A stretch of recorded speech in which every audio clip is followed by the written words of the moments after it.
At so ayan, hi guys, welcome back ka channel natin at ito na nga po sa episode 134 para kay season 4 manga series natin kay Kalbo. At huwag na natin patagalin pa, simulan na natin yan. At kanina nga ay dito tayo natapos sa biglang pagdating na nga ni Garo. At eto nga, handa na siyang harapin ngayon at kalabanin ni Bam at saka ni Fubuki. So now ang continuation niyan is eto naman na. So dito biglang pumorma na etong si Garo at nagkakagrowl-growl na.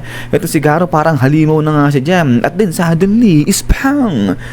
Dito biglang naglaho, sobrang bilis ni Garo at eto nga ngayon bigla nang sinipa dyan etong si Bam. Pero ang bilis din ng kilos ni Bam at eto nga pag ilag niya sa sipa ni Garo ay eto dali-dali babanatan niya na rin, susuntukin niya na rin etong si Garo. At din after nga niya boom! Dito ang bilis ng suntok ni Bam pero ang bilis din dito ni Garo, ang bilis ng reflex niya. Ito baling-bali yung katawan ni Garo, inilagay niya yung suntok ni Bam at eto nga ngayon bang! Sipa rito na napaka-swiftly, napakatulis ng sipa ni Bam. Pero yun, inilagan lang yun ni Garo, ikot-ikot siya dyan. At eto nga ngayon, hala sige patuloy rito yung pag-atake ni Garo dito kay Bam, din niya tinitigilan niya. At napasalita na etong si Bam habang sinasalag niya yung atake ni Garo. Sabi niya nga dyan, dapat talaga pinapaubaya niya na etong si Garo sa kanyang nakababatang kapatid kay Silverfang. Pero hindi nga raw pinapayagan ng sitwasyon. At so kaya nga ito ngayon biglang forma na si Bam. Sabi niya nga dyan, sige kung ganun ay hindi na nga raw siya mag-hold back at lalabanan niya ng buong buo etong si Garo. At after nga niyan is bam!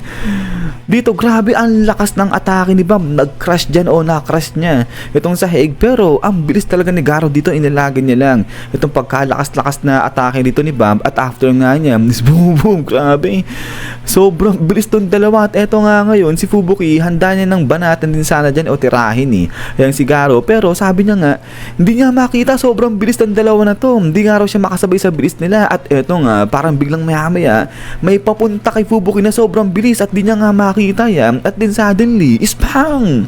So si Garo pala yung mabilis na paparating dyan kay Fubuki. So muntika na etong si Fubuki, muntik na pumutok yung ulo niya. Pero ang lupit dito ng ginawa nga ni Bam, sobrang bilis niya rin, naharangan niya o napigilan niya etong kamao ni Garo. But then eto nga is bigla ngang wasiwas pa rito eto si Garo, ang bilis ng suntok niya pero dali-dali nakailag eto si Bam. At eto sabi nga dito ni Bam, sige dalhin natin sa ibang lugar itong laban na to, sabi niya ganyan. At after nga niya is blagang dito pinalipad niya ngayon itong si Garo gamit itong kanyang likuran. At after nga niya boom, dito ang bilis, takbo ka agad dyan, dali-dali itong si Bam. At ayun nga hinahabol niya dyan itong si Garo. At pagkatapos nga nito is itong ngayon nangyari kay Fubuki, natulala ng hinay itong si Fubuki, napaluhod na nga siya dyan. At ito ngayon biglang napatingin siya sa may gilid niya. At pagtingin niya nga dyan is biglang dating na rin itong si Buta. So grabe, hingal na hingal itong si Buta. Sabi nga rito ni Fubuki, Pigad nandito ka. Pero ito nga dali-dali pinuntahan ni Pigad itong si Tank Top Master. At ito talagang nagulat dyan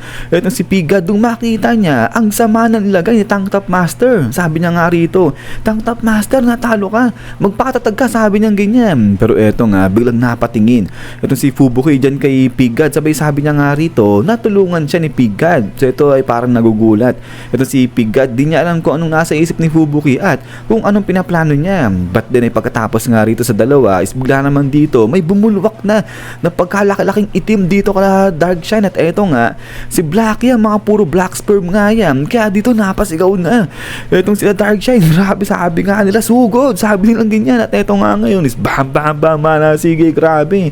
So dito ay wasiwas dyan yung mga swordsman natin at ikot-ikot. Ito si Darkshine, pinagpuputok nila yung mga black sperm nga dyan. At ito sa kabilang banda, sabi nga ni Darkshine, sige bring it on, sabi niyang ganyan. At then after nga nito is bam bam na, sige grabe, nagkagulo-gulo na nga rito sa may surface. Kala mo naging Marvel na, naging Avengers na itong One Punch Man natin. At ito nga tuloy sa pag-atake ito si Black Sperm din sa mga S-Class heroes natin. Pero maya-maya ay ito nga si Tatsumaki, biglang meron siyang napansin dito sa may ilalim ng lupa, may gumagalaw. At then after nga niya is bam, biglang lumabas dyan itong pagkalaki-laking Blackie. At ayun nga, nahuli niya dyan, nakapture niya itong si Tatsumaki. So ito, salita na itong si Black Sperm, sabi niya nga dyan, huli ka. At ang tuloy nga rito ni Black Sperm na dito sa kanilang competition, mukhang siya yung unang makakapatay sa isang S-Class hero. At ito nga ngayon, pumapalag-palag pa rito itong si Tatsumaki, kumakawala siya. So kaya nga ito, sabi ni Black Sperm, aba,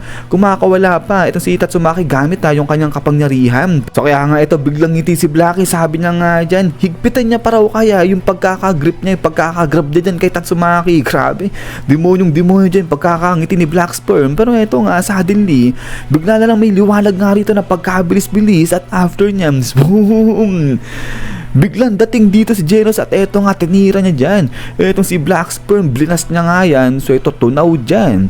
Etong mga Black Sperm na nga na to. At eto ngayon nakawala na. Etong si Tatsumaki dyan. So ito tuwan-tuwa. Etong si Atomic Samurai, sakto yung pagdating ni Genos dyan sa eksena. But then ay dito nga ngayon, dali-dali.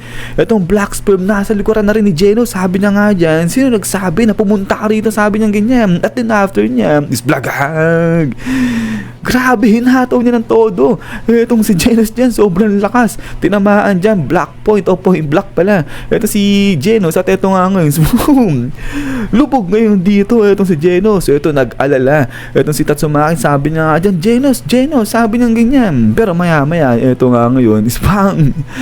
Biglang tumayo rito si Genos pagkabilis-bilis na nagulat. Etong si Tatsumaki at eto nga ngayon, salita na si Genos. Sabi niya nga dyan, meron siyang burial escape function. At eto nga, sabi niya, nakuha niya yung data nung sa time na naglaban nga sila nito ni Tatsumaki. So ito naalala niya, yung naglaban nga sila nito ni Genos, binaon niya eh. Itong si Genos, so kaya yun, di nakapalag dyan si Genos. So kaya nga ito, biglang ngiti-ngiti. Itong si Tatsumaki, sabi niya nga dyan, thanks to me. Sabi niya ganyan, dahil nga raw, dahil sa kanya lumakas eh. Itong si Genos, ito di makapalag, di makasagot masyado. Itong si Genos, but then pagkatapos nga niya, na ito nga ngayon, bigla ng forma.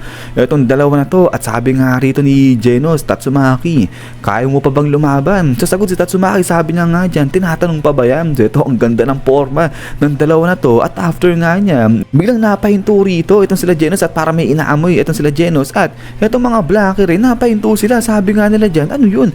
Parang ang sangsang, di maganda yung amoy ha. Sabi nilang ganyan. At din ito nga ngayon, biglang may dumating rito sa eksena at labas na nga dyan. Etong si Ugly na natatunaw na, grabe.